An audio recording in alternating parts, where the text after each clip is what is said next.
Hello everyone, welcome back to Dayal board. तो कैसे आप लोग? आई होप आप सारे अच्छे होंगे और पढ़ाई कर रहे होंगे। तो आज हम लोग क्लास 9th और चैप्टर का नाम है पीजेंट्स एंड फार्मर्स कवर करने वाले हैं। तो इस चैप्टर के जितने एनसीईआरटी क्वेश्चंस हैं इस वीडियो में हम लोग कवर करेंगे। तो सबसे पहले आप लोगों को कॉपी और पेन लेकर आप लोगों को बैठ जाने हैं और वीडियो पॉज करके आप लोगों को आंसर नोट डाउन करना है। अगर किसी प्रकार की अगर कोई कन्फ्यूजन हो तो आप मुझे ज़रूर कमेंट कर सकते हो। तो शुरुआत करते हैं क्वेश्चन नंबर 1 से। Explain why briefly what the open field system mean to the rural people in 18th century England, है ना। तो look at the system from the point of view of, तो सबसे पहले इसको हम लोग देखना है रिच फार्मर के पॉइंट ऑफ व्यू से। इसका मतलब क्या है, हम लोग एक्सप्लेन करना है कि ओपन फील्ड सिस्टम जो आपका रूरल पीपल था आपका 18th सेंचुरी में इंग्लैंड के लोगों के लिए, तो उस पर आपका पॉइंट ऑफ व्यू क्या है। तो सबसे पहले बात करते हैं रिच फार्मर के पॉइंट ऑफ व्यू से। तो as the prices of wood increase माफ़ कीजिएगा, as the prices of wool increase rich farmers wanted to increase its production. इसका मतलब क्या हुआ कि जब ऊल का जो प्राइस बढ़ गया तो उस केस में क्या हुआ कि जो अमीर किसान थे वो आपका अपना जो प्रोडक्शन है ना, वो क्या करते थे, वो बढ़ाना चाह रहे थे।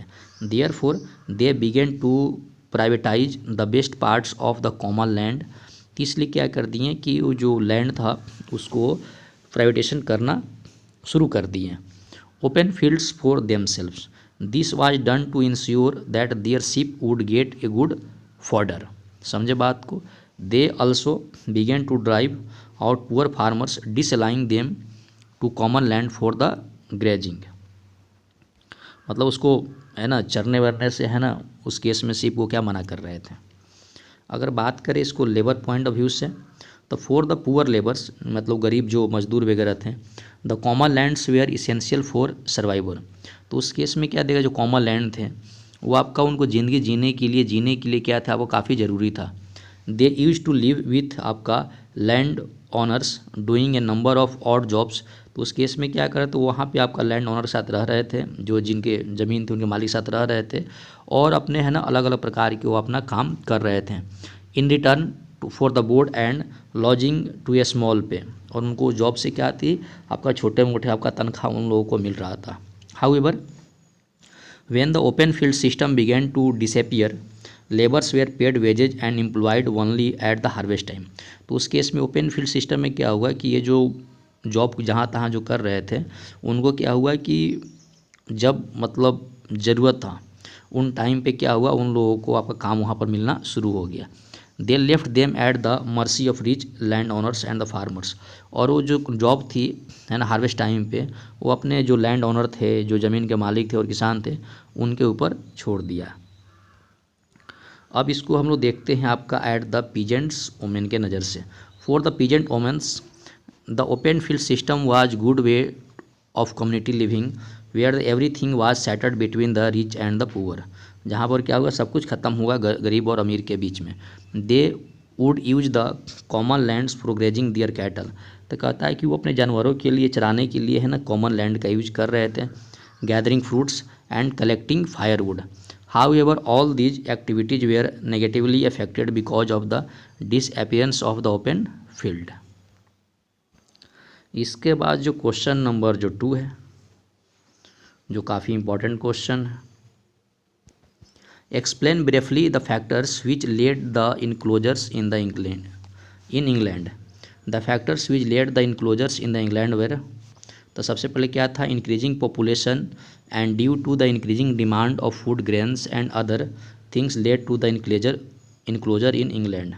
सेकेंड है rising prices of agriculture products such as. कहता है कि उस केस में आपका जो एग्रीकल्चर जो प्रोडक्ट जो बढ़ रहा था, जैसे आपका वूल हुआ, गेहूँ हुआ, milk, fruit etc, also played role as the factors in promoting enclosure in England.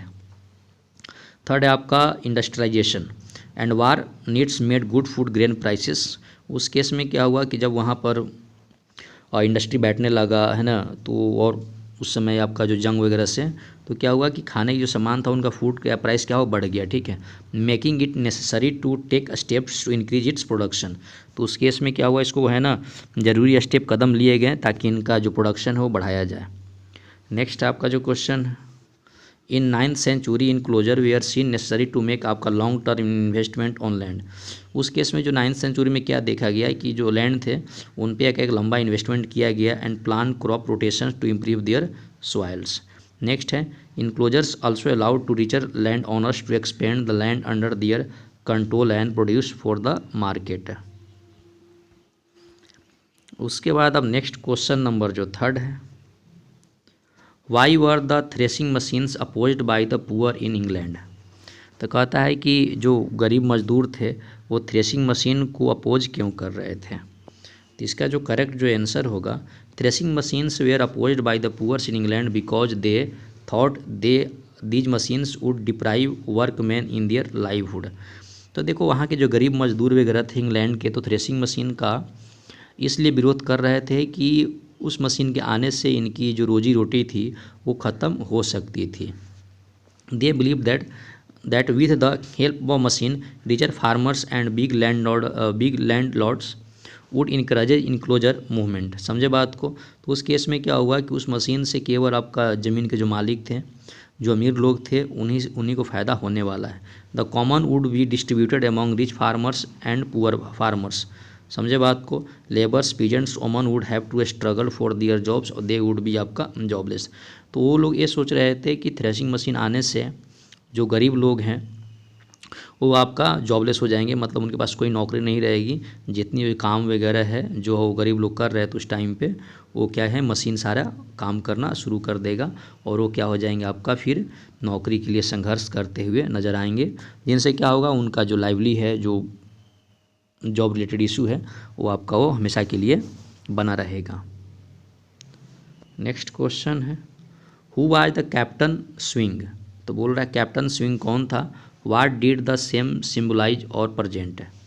तो नेक्स्ट है, Captain Swing was the mythic name use in आपका threatening letters written by the workman against the use of threshing machines by the rich farmers. They name symbolized anger in unhappiness of the laborers against the use of threshing machines by the rich farmers or big land owners. Next question है, what was the impact of the westward expansion of settles in the USA? The westward expansion of settles in the USA led to complete annihilation of American Indians who were pushed to westward। ठीक है, down the Mississippi river है ना, and the further west beyond, मतलब west उसकी तरफ गया गया। दे fought back wood भी आपका defeated, their villages were burn, मतलब उनका जो गांव वगैरह था वो जला दिया गया। कैटल्स डिस्ट्रॉयड, और जो मवेशी वगैरह थे, जो जानवर वगैरह थे, उनको भी बर्बाद कर दिया गया। Also with the help of cultivation of the land of agriculture purpose, मतलब उनके पास जो ज़मीन था खेती करने के पर्पज से, उद्देश्य से। All grasses and trees where raised, तो वहाँ से सारे जो घास वगैरह थे, जो पेड़ वगैरह थे, उनको आपको हटा दिया गया। This led to terrible dust storms, जिसके वजह से क्या हुआ वहाँ पर भयंकर आपका धूल की आंधी एंड आपका ब्रिजार्ड्स इन द 1930। समझे बात को।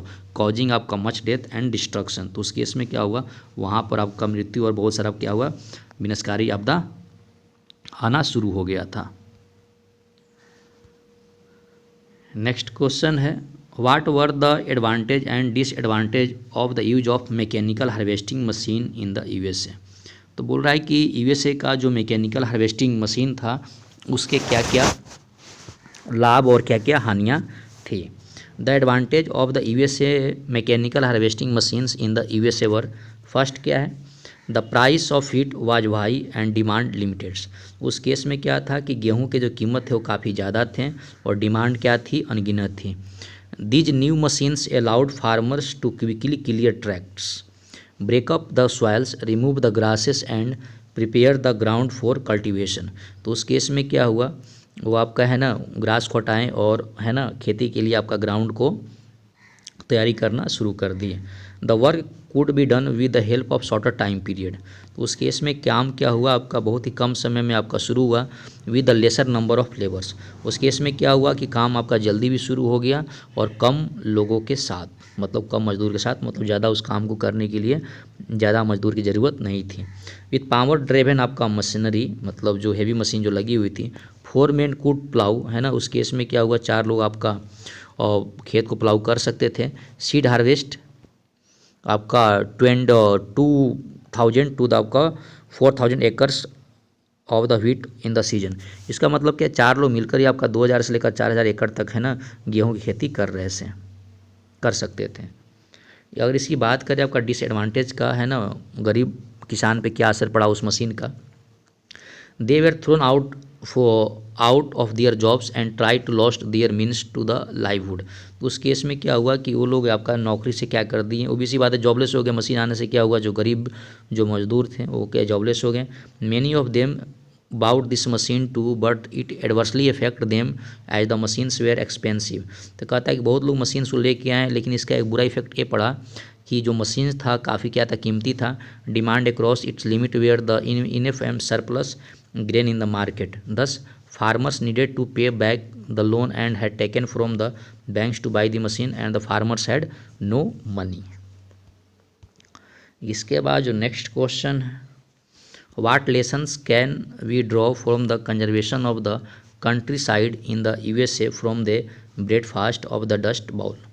तो इसका जो आंसर हो जाएगा, the expansion of wheat agriculture in the Great Plains created the Dust Bowl, the American dreams of the land of plenty had the turn out to आपका nightmare.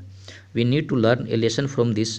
We use the land is good but over use of land is bad. इसका मतलब क्या हुआ कि ज़मीन के साथ जो यूज करना, जैसे ज़मीन को यूज करना है अच्छी बात है, लेकिन ज़मीन को ओवर यूज करना क्या है आपका बुरी बात है। We need to realise that land is a precious natural resources. मतलब हम लोगों को ये महसूस करना होगा कि जो ज़मीन है ये आपका एक नेचुरल आपका क्या है, आपका रिसोर्स स्रोत है ना, विच नीड्स टू बी आपका प्रिजर्व एंड कंजर्व, जिसको हम लोगों को क्या करना चाहिए, आपका प्रिजर्व करना चाहिए। It serves as the warning sign against the exploitative use of land of the commercial purpose. Only use the आपका degradation and the depletion, these gives the rise of serious consequences. We must realize that we need to respect the ecological conditions of each region and work towards the sustainable development to after the our earth. इसके बाद जो next question है, write a paragraph on why the British insisted on farmers growing opium in आपका India. समझे बात को, मतलब जो ब्रिटिश लोग थे वो फार्मर्स को क्यों आपका इनकरेज किए आपका, ताकि है ना इंडिया में ओपियम ग्रो करो। The British insisted the farmers growing opium in India to balance their trade with the China. तो जो ब्रिटिश लोग थे फार्मर्स को ओपियम लगाने के लिए इसलिए आपको फोर्स किए ताकि उनका चीन के साथ जो ट्रेड था उसको बैलेंस कर सके। T become extremely popular in England. उस टाइम पे क्या हुआ था, इंग्लैंड में चाय था काफ़ी फेमस हो चुका था बाई आपका 80-30। Over 30 million pounds of tea was being imported from China. तो उस केस में क्या होता है कि चाइना से है ना कम से कम 30 मिलियन पाउंड क्या होता है आपका वहाँ पर एक्सपोर्ट हो रहा था, माफ़ कीजिएगा इम्पोर्ट हो रहा था। The British could by T from China only by paying Boolean. मतलब इसी बात है, चाइना से अगर मान लो इंग्लैंड वाले को परचेज करना था तो उनको पैसे पे करना पड़ता था। Hence there are nothing that England could offer to the Chinese in exchange for tea except money. लेकिन इंग्लैंड के पास ऐसा कुछ भी नहीं था जो आपका चाय के बदले में है ना चाइना को कुछ दे सके, है ना। उनके पास एक ही चीज़ था, केवल पैसे पे करना पड़ रहा था। Opium was used in Chinese medicine. तो कहता है कि ओपियम जो था वो चाइना के दवाओं वगैरह में यूज किया जाता था, but was banned for use due to its addictive qualities. मतलब है ना ज़्यादा यूज के लिए आपका वहाँ पे बैन था। The British started an illegal opium trade, है ना। तो उस केस में क्या जो अंग्रेज थे इलेगल आपका ट्रेड करना शुरू कर दिए बाई आपका 1839।